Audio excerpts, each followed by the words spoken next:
for telling my friend she can't bring her dog to my apartment? Bear with me here. My partner and I are planning to move into a 3-bedroom loft style apartment in June. We signed the lease and everything. Only downside, it's a no dogs building, which is fine for my partner and I since we aren't planning on getting a dog just yet. My friend, who has the sweetest golden retriever ever, is pushing me about letting her dog still come over to hang out when she comes over. This is fine in my current apartment since dogs are allowed. I told her the dog can't come over anymore since this is a no dog allowed building. And she kept saying that she doesn't know any apartment complexes that are against a dog just visiting for a short time, and it's fine if they aren't staying long term. I told her no because I'm not willing to risk getting kicked out of this place. It's a beautiful apartment that is perfect for my partner and I. Am I thinking, if yes, this apartment company is a dog friendly, but only certain buildings? So people are obviously choosing this building to be away from dogs, and people could have severe allergies or fears or anything else.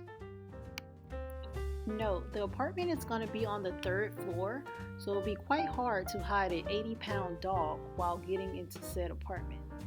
But she got fairly mad at me, saying I don't want him to come over once we move.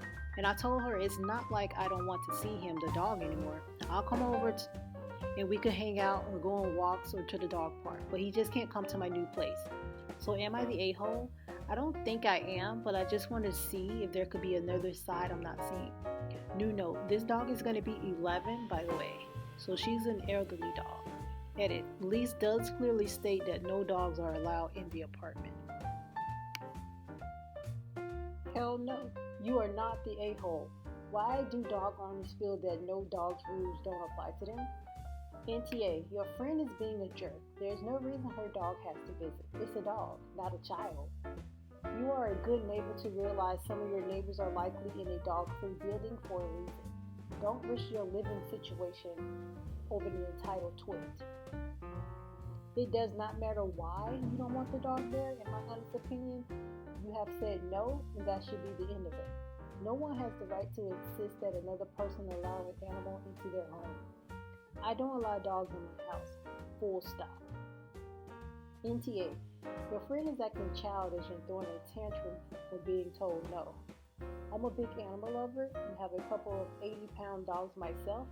Anyone with a dog knows there are just some places where they can't or shouldn't go. I have a feeling you should prepare for her to show up with the dog anyway. Sounds like your friend is one of those people who never met a boundary she didn't attempt to obliterate. You're behaving appropriately. If I were you, I wouldn't discuss it with her again. NTA. Judas Priest, don't let this pushy friend hack at you with her agenda. You do not have to let her dog into your apartment. You can visit her apartment if you need to see the dog. Repeat, you do not have to let her dog in your apartment. Your building is a no dogs and have to respect that. It is worth risking being evicted just to appease a furry oil. This temperate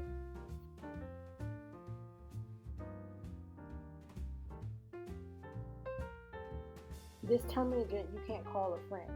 It isn't about her dog, it's about her ego. She heard the word no, and now she's fighting for power over you. Stop arguing with her. Stop giving reasons. These reasons don't matter to her. She won't stop pushing at you till you surrender. Some friend. Am I the a-hole for refusing to let my friends stay with me even though I have the means? A friend and I are both preparing to graduate from college. We happen to be accepted to the same graduate program, which is in another state, with a fiercely competitive and nauseating expensive housing market. I'm lucky to have my grandparents living in a nearby city there, so I decided to just stay with them in the extra bedroom. My friend suggested the idea of us going in on a place together, and I explained I would be living with my family. During college, I saw this friend maybe once a month. We started hanging out a little more frequently when we found out we'd be in the same graduate program because we thought it would be nice to know someone going in. But we're by no means best friends or anything. I told him I was happy to ask my grandparents if they knew of an affordable housing in the area and post his advertisement seeking roommates up in their building or whatever I could do to help. A couple of days ago, we were getting together and he confided that housing is creating a barrier to his attending the program and that he might be unable to attend.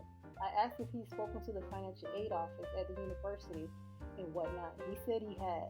We discussed it a bit more, then moved on to other topics. As we were parting ways, he said he figured I would have offered by now, but it didn't seem like I was going to do so, so he just said. He'd like to stay with me at my grandparents' house until he can find other living accommodations.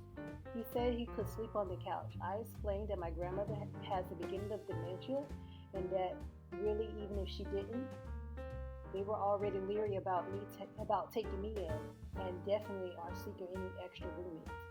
He said in so many words, since I am privileged to have a family who can afford to live near campus, it's my responsibility to lend a hand to those who have no alternatives. I feel awful for him, and if it weren't for my grandparents, I'd be pretty much in the same situation. But it would honestly never cross my mind to ask a friend to let me indefinitely live with them, ever. We left the talk on a pretty sour turn, and when I called to try to smooth things over, he just kept laying on pretty thick about how dire his situation is, and that he'd do the same for me. So I'm feeling really conflicted. I want to help a friend, but I would be extremely hesitant to do this, even for a close friend. I do not want to further impose on my very kind grandparents. But I'm also very lucky to be where I am. And did I stonewall him on this? Am I the a-hole? NTA, this guy is acting super entitled. No real mate would try to guilt like this. It is unfortunately he doesn't have a family in the area. Sure. Is it fortunate that you do? Absolutely. But it's not your responsibility to decide who lives with your grandparents.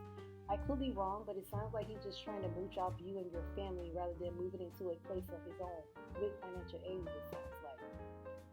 This is very simple. OP, you don't have the means to offer him a place to stay as yourself is already getting a place to stay. You can't offer it up someone else's house. Also, these friends need to come up with a long-term plan. Even if you say he could stay a month, the housing market won't change and still won't be able to find anything. What are you expecting to let him live with you the whole program? I would simply stop talking to this person and say very clearly, I'm sorry about your situation, but I in no way can offer you housing, and leave it at that. He wants you to offer him housing, so there's no smoothing it over. Your post title is misleading. You don't have the means, and why would you pay for housing with him and you can have free housing with your grandparents? Don't set yourself on fire trying to keep someone else warm. NTA. NTA, it's not even your call to offer a place to stay, and it's not your house or your decision. Dude got some brass balls asking that, and then placing all the guilt on you when you've done nothing wrong. He'd basically be a squatter with squatters' rights if he stayed for a semester and didn't pay rent while under his supposed looking for another place to stay. He wouldn't leave a free housing situation if he had no qualms asking you for free accommodations in a house you don't own.